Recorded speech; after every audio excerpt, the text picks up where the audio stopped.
Shalom, selamat berjumpa pada program Believe.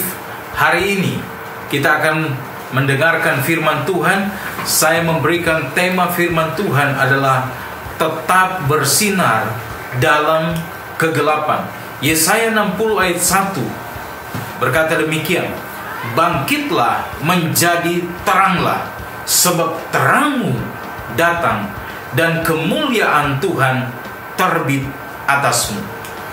Bangkitlah, bersinarlah, dan kemuliaan Tuhan bangkit atasmu. Haleluya. Ketika masih kecil, saudara yang dikasihi Tuhan, kita suka bermain kembang api, kita suka menyalakan kembang api pada waktu malam hari. Karena kembang api akan dilihat sangat menarik pada waktu malam hari. Tetapi kalau kita nyalakan pada waktu siang hari, maka keindahan dari percikan kembang api itu tidak akan kelihatan begitu baik. Tetapi kembang api itu akan kelihatan baik pada waktu malam hari. Nah, sama halnya kita yang percaya pada Tuhan Yesus Kristus harus makin bersinar di tengah-tengah kegelapan dunia ini. Kita harus makin bersinar. Tapi sinar kita dibutuhkan pada malam hari, sehingga orang akan melihat terang itu sesungguhnya.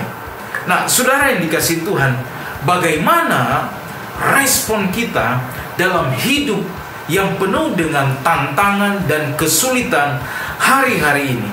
Bagaimana kita tetap hidup bersinar di tengah-tengah dunia yang sedang mengalami kegelapan? Karena Tuhan Yesus sudah menjadi terang bagi saya dan saudara. Kita orang yang percaya padanya. Yesus berkata dalam firman Tuhan, Aku adalah terang dunia. 2 Raja-Raja 6 ayat 24-25 berkata, sesudah itu Ben-Hadad Raja Aram menghimpunkan seluruh tentaranya, lalu maju mengepung Samaria. Ayat 25, maka terjadilah kelaparan hebat di Samaria selama mereka mengepungnya, sehingga sebuah kepala keledai berharga 80 shikal perak, seperempat kap tai merpati berharga 5 shikal perak.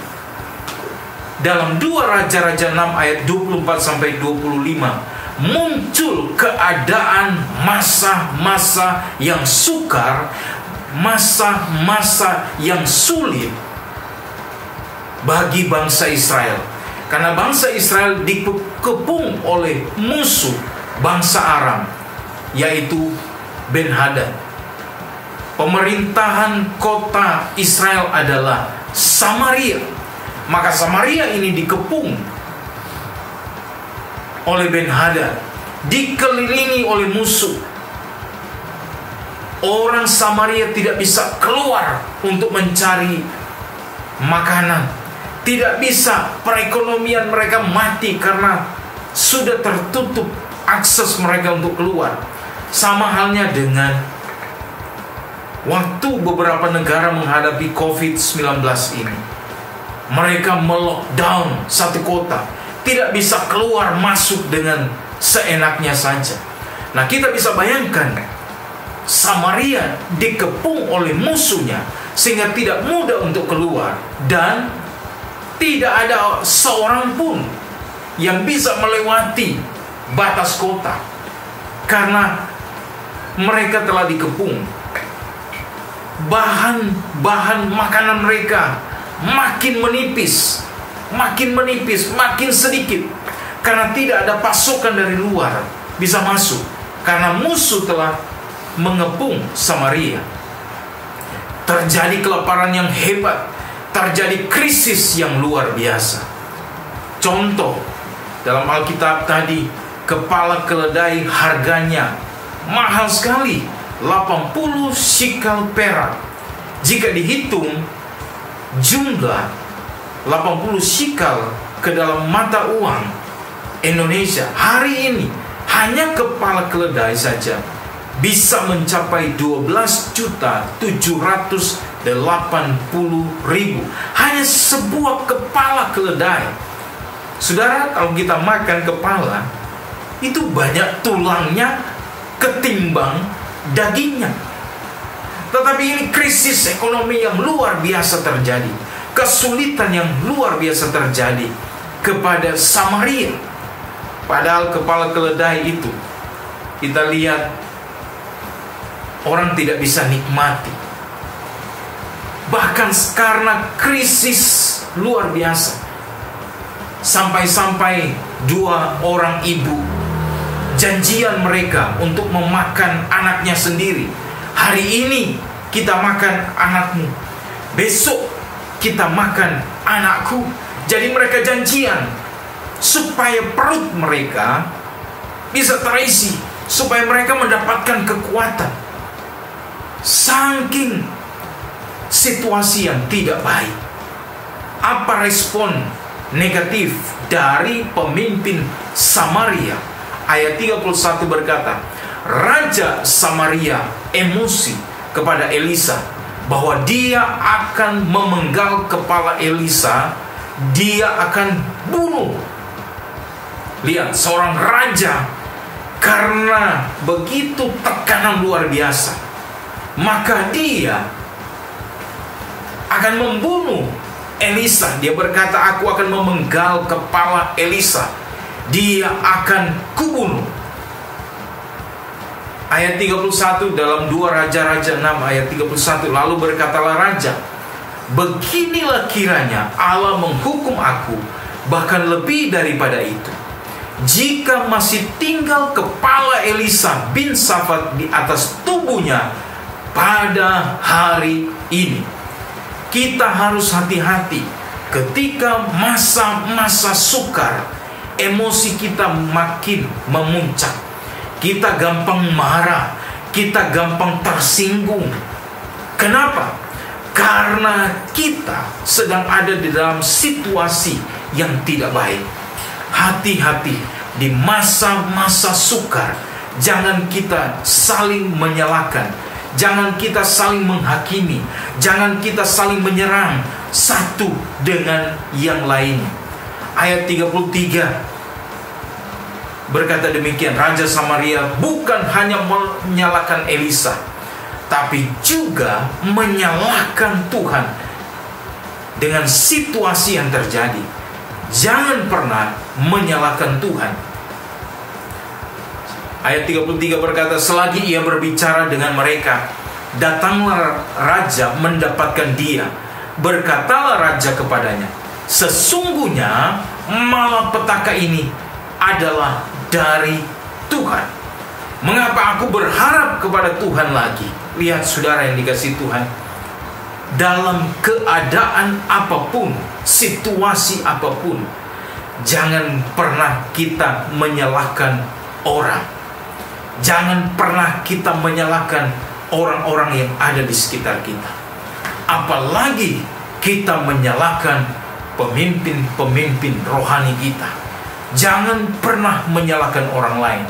Dan yang kedua, jangan pernah menyalahkan Tuhan dan berkata, Tuhan tidak menolong saya, Tuhan membiarkan saya di situasi-situasi yang sulit begini.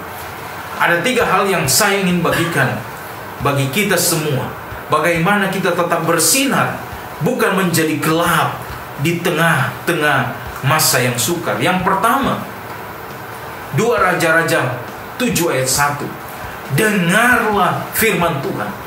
Firman Tuhan sebagai panduan hidup kita. Kita seringkali mendengar berita-berita negatif. Kita mendengar berita di televisi, di media massa, hal-hal yang negatif. Tapi mari kita belajar untuk mendengar hal-hal firman Tuhan yang akan menguatkan saya dan saudara.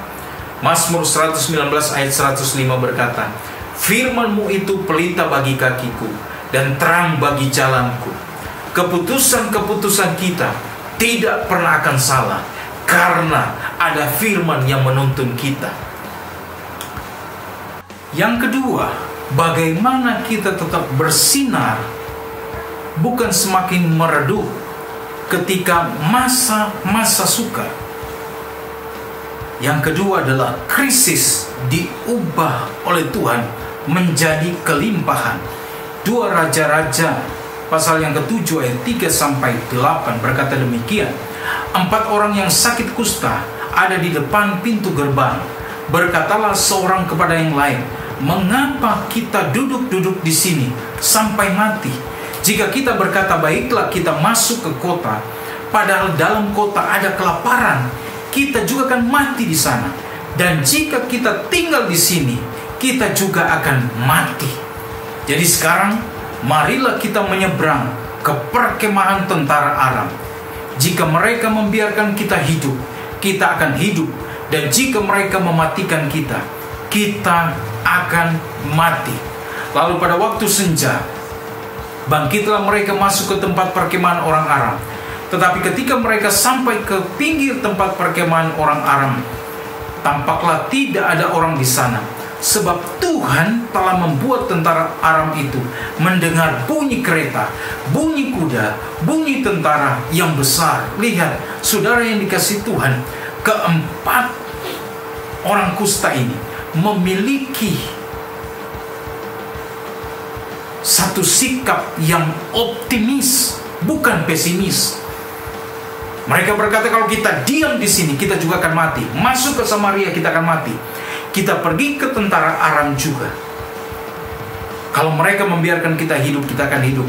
Tapi kalau mereka akan membunuh kita, kita juga akan mati di sana. Tetapi lihat ayat 6. Sebab Tuhan telah membuat tentara Aram itu mendengar bunyi kereta, bunyi kuda, bunyi tentara yang besar. Tuhan mengubah keempat orang ini yang berjalan, sehingga tentara Aram mendengar itu bunyi kereta, bunyi kuda, bunyi tentara yang besar. Lalu mereka lari meninggalkan perkemahan mereka. Mereka lari tinggalkan semua makanan, harta benda mereka.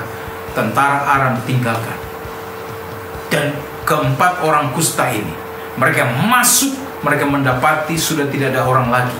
Mereka makan dan mereka mendapatkan banyak harta di sana. Mereka menyimpan dan mereka memberitahukan ke Samaria bahwa tentara Aram telah lari dari tempat di mana mereka berkemah. Tetap percaya, dalam kesulitan pasti ada kesempatan. Tetap percaya, Tuhan sanggup menolong saya dan saudara. Jangan pernah kita pesimis, tapi hidup kita harus optimis. Kita tidak boleh ada dalam keputusasaan. Di tengah kesulitan kita harus percaya ada mujizat Tuhan. Yohanes 4 ayat 41 berkata, jikalau engkau percaya, engkau akan melihat mujizat Tuhan. Di tengah-tengah kesulitan ini, kita masih percaya ada mujizat Tuhan. Yang ketiga, bagaimana kita tetap bersinar, bukan memudar, bukan semakin gelap, tetapi kita semakin bersinar. Kita harus hidup menabur dalam kasih. Saudara yang dikasihi Tuhan, 4 orang kusta ini tidak tinggal diam hanya menikmati makanan dan harta benda yang ditinggalkan oleh tentara Aram, tapi mereka pergi memberitakan kepada orang-orang Samaria untuk mengambil jarahan di sana. Lihat, Tuhan telah memberikan kita satu kasih, dan kita harus menabur di dalam kasih. Ada begitu banyak orang sedang kekurangan hari-hari. Mari kita belajar untuk menabur kasih. Orang yang menabur dalam kasih tidak pernah akan mengalami kekurangan. Dia akan mengalami pemeliharaan yang daripada Tuhan. Jangan egois, tapi hiduplah untuk memberkati orang-orang yang sedang membutuhkan. Hiduplah diberkati untuk menjadi berkat. Oleh sebab itu, mari tetap kita bersinar. Mari iman kita mulai bergerak datang kepada Tuhan. Jangan pernah menyalahkan situasi, jangan pernah menyalahkan orang lain. Jangan pernah menyalahkan Tuhan, tapi datang pada Tuhan. Aku berserah kepadamu Tuhan. Aku percaya hidupku ada dalam tangan Tuhan. Haleluya. Sampai berjumpa pada program Believe selanjutnya. Tuhan Yesus memberkati kita semua. Amin.